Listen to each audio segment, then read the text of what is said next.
Hello everyone.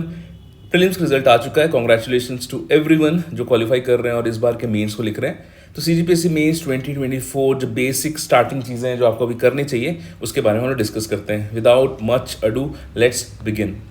तो जितने भी करंट अफेयर है उसको पेपर वाइज और टॉपिक वाइज अरेंज कर लीजिए। प्रीलिम्स के जो करंट अफेयर आपको याद है उनको आप टॉपिक वाइज अरेंज कर लीजिए। फॉर एग्जांपल छत्तीसगढ़ के फॉरेस्ट से रिलेटेड अगर कुछ करंट अफेयर आपको याद हो, कुछ नए अवार्ड से रिलेटेड याद हो, या फिर आप कह सकते हैं कि पेपर 7 पार्ट 3 अगर इंस्टीट्यूशन से कुछ रिलेटेड हो, तो उन सबको आप एक साथ कंपाइल कर लीजिए on the basis of your prelims के मैगजीन्स। या फिर आपको अगर इतने अच्छे से रटा गया है तो उसको अगर आपके जहन में जो जो आ रहा है उसको पर्टिकुलर टॉपिक के नीचे लिख लीजिए।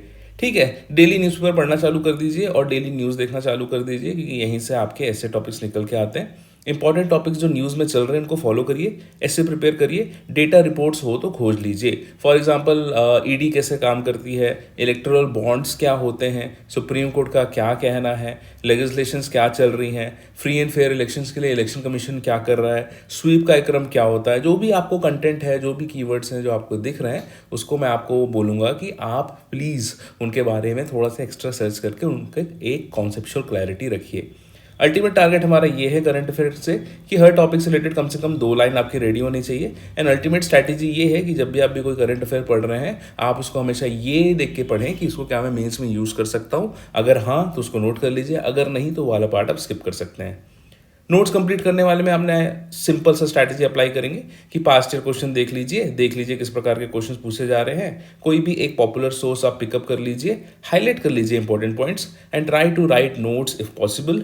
एंड एक बार आपके नोट्स तैयार हो गए हैं तो उसको मेमोराइज करिए जितना हो सकता है। ठीक है, और आपका जो मगिंग अप प्रोसेस है that should complete at least 1 month before the exam, क्योंकि आखिरी मोमेंट में आप आधा नोट्स बनाएंगे, आधा उसको रटेंगे और बाकी जो ऑलरेडी प्रिपेयर किया गया है वो चीज़ें अब वो आपको भुला जाएंगी। तो आई थिंक कि आपको नोट जितना हो सके प्रायोरिटी में आप कंप्लीट कर लीजिए। उसके बाद अब टेस्ट सीरीज़ का मार्केट गर्म हो गया है, तो देखिए फुल लेंथ के टेस्ट सीरीज़ पे फोकस करेंगे।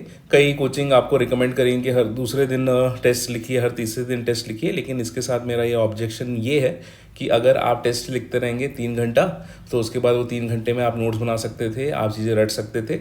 लिखने की प्रैक्टिस एक टाइम के बाद इररिलेवेंट हो जाती है। उसके बाद कंटेंट और मेमोरी और कॉन्फिडेंस ये ज़्यादा मैटर करता है। तो आप एक पेपर लिख लीजिए एक हफ्ते में, रिव्यू करिए, कंप्लीट करिए, टॉपर्स की आंसर कॉपी देखिए, मैच करिए अपने आंसर से, कंपेयर करिए and try to steal some ideas, content and presentation. And test series के बारे में जो सबसे इंपॉर्टेंट चीज़ जो बैलेंस करना है कि आपको मैक्सिमम टाइम देना है सेल्फ स्टडी के लिए। अब डेली आंसर राइटिंग पे आ जाते हैं कि 2 8 मार्क्स के आंसर लिख लीजिए डेली। कोई सा भी जो आप करंट टॉपिक पढ़ रहे हैं पास्ट ईयर से देख लीजिए, या फिर मैं कुछ वीडियोस डाल दे रहा हूँ उसको देख लीजिए। Try to experiment with graph, map, data, current affairs, quote etcetera. और जितना हो सके आप उसको बस 10-10 मिनट में लिख के 20 मिनट की आंसर राइटिंग डेली बेसिस में काफ़ी है। नेक्स्ट जो इंपॉर्टेंट एस्पेक्ट है, जून में एग्जाम है, मई जून में लू चलेगी, तो फिजिकल फिटनेस के लिए आपको क्या क्या करना है, वर्कआउट करिए। कोई भी लाइट वर्कआउट हो सकता है, स्ट्रेचिंग हो गया, योगा हो गया, वॉकिंग हो गई, जिम हो गया, वो कर लीजिए। अपने आप को हाइड्रेटेड रखिए, लू के लिए अपने आप को प्रिपेयर करिए and most importantly energy conserve करिए, है ना। फालतू मार्केट में घूमना दोपहर में मत करिए, क्योंकि आपको ड्रेन कर देगा। आप जितना हो सके अपने आप को धूप से बचाए, आराम से रुकिए, पढ़िए और शाम को जितना हो सका है निकलिए मार्केट में अपने दोस्तों के साथ। जो भी करना है दिन में थोड़ा सा ना हाइबरनेशन मोड में जाइए। अदर इंपॉर्टेंट एस्पेक्ट्स हैं जो कि डायरेक्टली आपके एकेडमिक से रिलेटेड नहीं है, लेकिन they are very important during your mains preparation.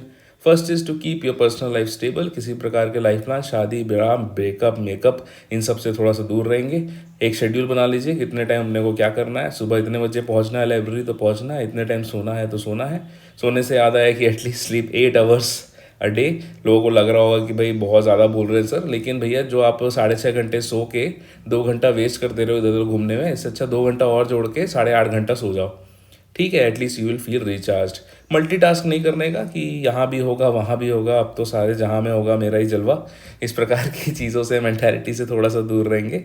One day exam के ट्रैप में नहीं फंसेंगे। अगर मेंस निकल गया तो मेंस पे फोकस करेंगे। वन डे एग्जाम बहुत ज़्यादा लुक्रेटिव है, तो एटलीस्ट 10 दिन के लिए उसको प्रिपेयर कर लेना डेडिकेटेडली। आई वुड से अगर मेंस आपका अच्छा प्रिपेयर है तो 1 हफ्ते से ज़्यादा की ज़रूरत नहीं है। इस प्रकार के जितने भी होते हैं एग्जामिनेशंस, इसमें एक चीज़ होती है कि इनमें पूरा जो सिलेबस होता है सीजीपीएससी मेन से रिलेटेड होता है। लैंग्वेज होगा, छत्तीसगढ़ी होगा, कंप्यूटर होगा, जीएस होगा, इंडिया जीएस होगा, सीजी जीएस होगा। और उस पर्टिकुलर विभाग का कुछ अलग से कुछ कंटेंट होते हैं, उसके बारे में आपको क्वेश्चन होंगे। एक काम आपको यही करना है कि आपको चुपचाप जाना है अपने नियरेस्ट बुक डिपो में, और उस एग्ज़ाम से रिलेटेड फर्रा अगर कुछ मिल जाए, छोटी सी बुक मिल जाए, कोई पॉपुलर पब्लिकेशन ने निकाल दिया है उस पर्टिकुलर टॉपिक के लिए अलग से कोई कंटेंट 3-4 पढ़ने का, तो उसको रट लेना है एंड जाके देख लेना, फंसता है तो ठीक है, नहीं फंसता है तो नहीं ठीक है। उसके बाद have weekly targets. Weekly targets का मतलब ये है कि अगर आपके पास टेस्ट सीरीज है तो टेस्ट सीरीज के हिसाब से बांध लो कि इस हफ्ते पेपर 3 कंप्लीट करना है, 4 करना है, 6 करना है, 7 करना है, और उसके बाद उसको कंप्लीट करिए। देखो भाई, हलाली नहीं चलेगी उस दिन ना, अचानक से कोई देवी या चंडी नहीं चढ़ जाएगी कि आप एकदम नाच नाच के सारे आंसर्स लिख डालोगे टाइम पे। अपना 100% परफॉर्म करिए मॉक टेस्ट में, उसको बहुत ही सीरियसली लीजिए। और ऐसा नहीं है कि चलो यार आधा पेपर आज लिख लेता हूँ, आधा पेपर शाम को लिख लेता हूँ, और जो बचा हुआ पेपर है उसको परसों लिख लूँगा, इस टाइप की चीज़ें मत करिए। 3 घंटा टाइमर सेट करके रखिए। अगर आप में सेल्फ डिसिप्लिन है तो 2 घंटा 40 मिनट में वो पेपर हो जाएगा। अगर नहीं होता है तो 3 घंटे होते साथ छोड़ दीजिए पेपर। इट डजेंट मैटर कि बाजू वाला 3.25 घंटे लिख रहा है या बाजू वाला 3.5 घंटे लिख रहा है और टॉप कर रहा है।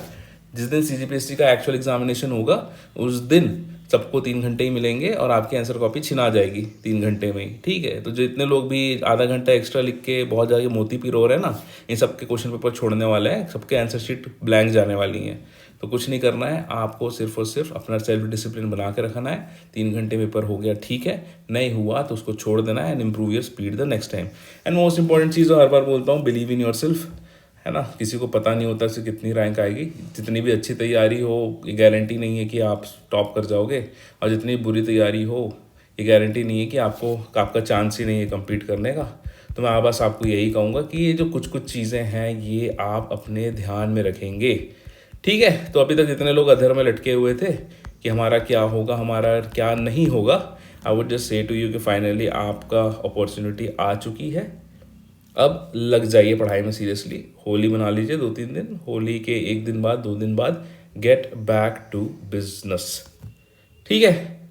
चलो, take care, keep studying, I am there with you guys. जय हिंद।